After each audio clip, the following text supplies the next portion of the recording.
Statistically, it is the case still that more men are killed than women.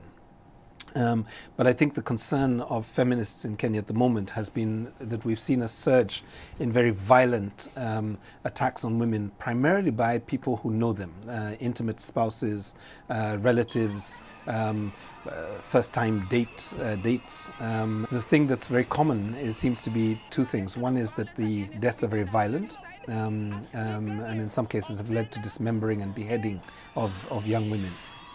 And the second thing is that the police have tended to be quite slow in terms of responding to the cases. Now, this is what has informed this particular thrust by these women in terms of the women's organizations that have come out on this issue. One thing to recognize is that it's almost 10 years since the Kenyan equivalent of the Me Too movement burst onto our streets with the My Dress, My Choice campaign. And that was really a campaign to make sure that public spaces were safe for women, particularly public vehicles, buses and matatus, as we say in Nairobi. So I think, this is another moment where I think there is a consciousness that something needs to happen. So this organization has generated 16 demands to the government. The first starts with the president to declare through an executive order a series of actions that would lead to strengthening safe houses, improving investigations and reporting and the safety for reporting, but also looking at things like, for example, where does femicide and gender-based violence sit within the ministries? And is there a specialized program that is leading to civic education? Because much of the violence is socialized, and therefore it needs a development program that actually ensures that the public respect let me put it this way, that men respect the rights of women, particularly in terms of their bodies, in terms of their thoughts and their choices. Yeah.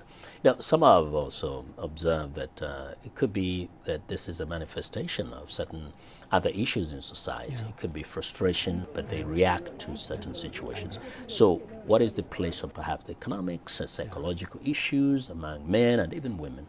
No, as Amnesty International, we would probably start off with a structural analysis. I mean, what you have to understand is that many households are crashing under the economic recession. There is a lot of mental health challenges out there. There is a sense of insecurity that leads to lower self-esteem. It also leads to a sense of entitlement and resentment towards others. And that these are all factors that need to be worked through in this civic education program that would hopefully be rolled out by the state with civil society organizations. There has been a tendency to, I guess, to look for blame in very strange quarters. So some people have argued that maybe this is the consequence of 20 years of gender sensitization and gender empowerment or women's empowerment.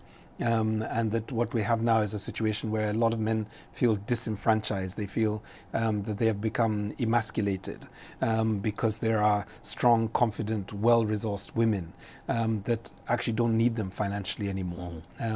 That's another argument. But I think that argument for me worries me because it ends up finding the blame on the side of the women, who is also the victim. And I think what we have to look at is what is the conditions that produces this toxic masculinity, this sense of entitlement over a woman's body that when rejected becomes violent. Why is it that our men and our boys are not able to simply say, you're not interested in me, that's fine, let me go look for somebody who might be?